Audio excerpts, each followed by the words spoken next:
Hi, welcome back to Fresh Faces, New Ideas. My name's David. If you like the channel or you're new to the channel and want to keep up to date with all the things that I do on the channel or what I respond to on Twitter, please follow me here, like and subscribe, or follow me on Twitter at Faces Ideas. Now, for this video, we're going to talk about protesting.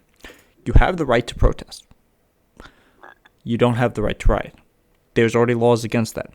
However, the Republicans have decided that the right to protest is too strong. Instead, they have they've passed a whole bunch of bills. There's Florida's anti-riot bill, which I've gone over in this channel. I'll leave the link in the description. And I've also talked about some of the other bills. But this particular one, we're going to go over a whole bunch of bills. Oklahoma has 4 bills that are really bad. Kentucky has a bill that's pretty bad. Let's be clear about what these bills are. Some of these bills are demonstrably insane. The Kentucky bill makes it a felony to insult a police officer. The Oklahoma bill and the Florida bill and a couple other ones, the states, are basically one more mass movement away from legalizing shooting protesters. And you say, well, that's absurd. They just legalized running them over. And their argument is, oh, well, they're blocking the street illegally. No, you can get a permit to block an area. And that's how a protest works. Then if the police declare it a riot, what they did is they changed what the definition of a riot is. So in Florida, it's 3 people who are acting unlawfully. And then everybody is part of a riot. That's how it works. And I think the Oklahoma one is 5. So therefore, if you have a group of people who are not part of the protest start acting inappropriately, and the police declare it a riot, you've now allowed for other people to just run them over because they are now illegally blocking a street, and it's irrelevant to what is actually happening here. So these are part of the problems. Let's take a look at some of these bills. So this is the Oklahoma bill in Republic. It's HB 1674. A motor vehicle operator who unintentionally causes injury or death to an individual should not be criminally or civilly liable for the injury or death if the injury or death of the individual occurred while the motor vehicle operator was fleeing from a riot, under a reasonable belief that fleeing was necessary to protect the motor vehicle operator from serious injury or death. So, if you start something and then there is a protest is deemed a riot, or as we've seen in other parts, if you run somebody over and then they start attacking. So this is what happened to a lot of those cases, especially we saw it in New York a lot when somebody would hit somebody with a car. There's 2 reactions. There's people who run away, and then there's a whole bunch of people who swarm the car to try to get get that person out so they can be held accountable. If you start something and they swarm you, you're now legally liable and not liable for any other damages that you do. There is no reason for a law like this.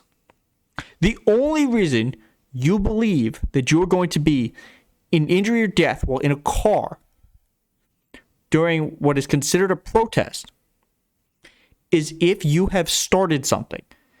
Protesters do not generally attack people in cars. Look, are there cases of it? I'm sure there's cases of it. None of these things were 100% peaceful. But they were overwhelmingly peaceful. But this law gives people the ability to hurt protesters for no reason. Let's take a look at some of the other ones.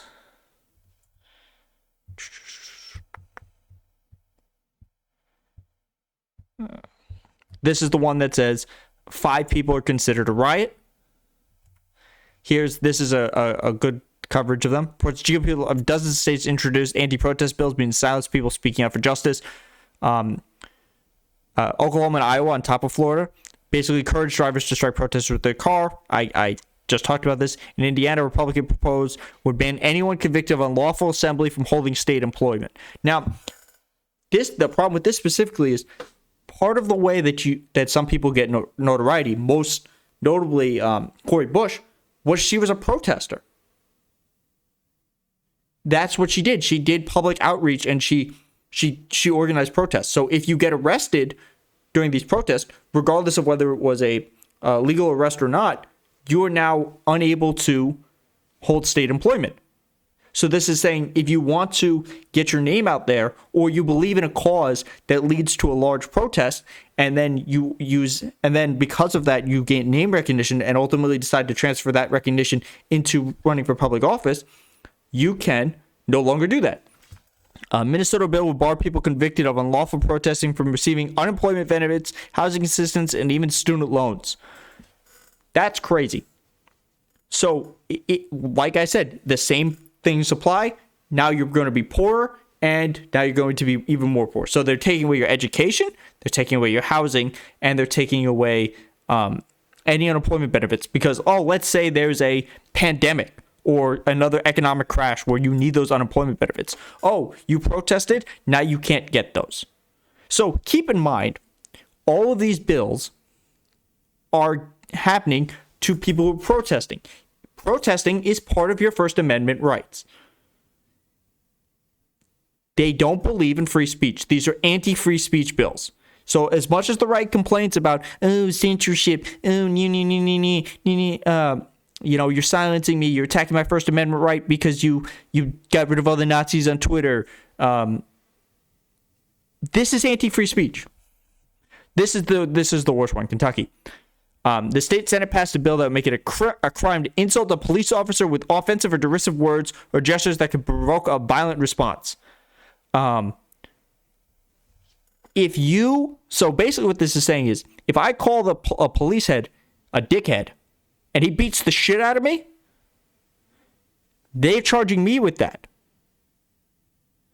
It would require that those arrested to be held in jail for a minimum of 48 hours, and this is a rule that does not apply to people who charges of arson, rape, or murder. So therefore, their argument is, if you protest and are arrested on that, you automatically spend more jail time than someone who's convicted of rape, arson, or murder. Thankfully, the bill died, but they're going to file it again. This is just unbelievable. Here's another one. Oklahoma legislature passes the second of two companion bills on Wednesday that would criminalize anyone who films or publicly posts photos of police officers. Now, this is absurd. You have the right to film police officers. In fact, it's better, because if you don't film them and we just listen to what they say and what their body cam shows, we end up with this. Man dies after medical incident during police interaction.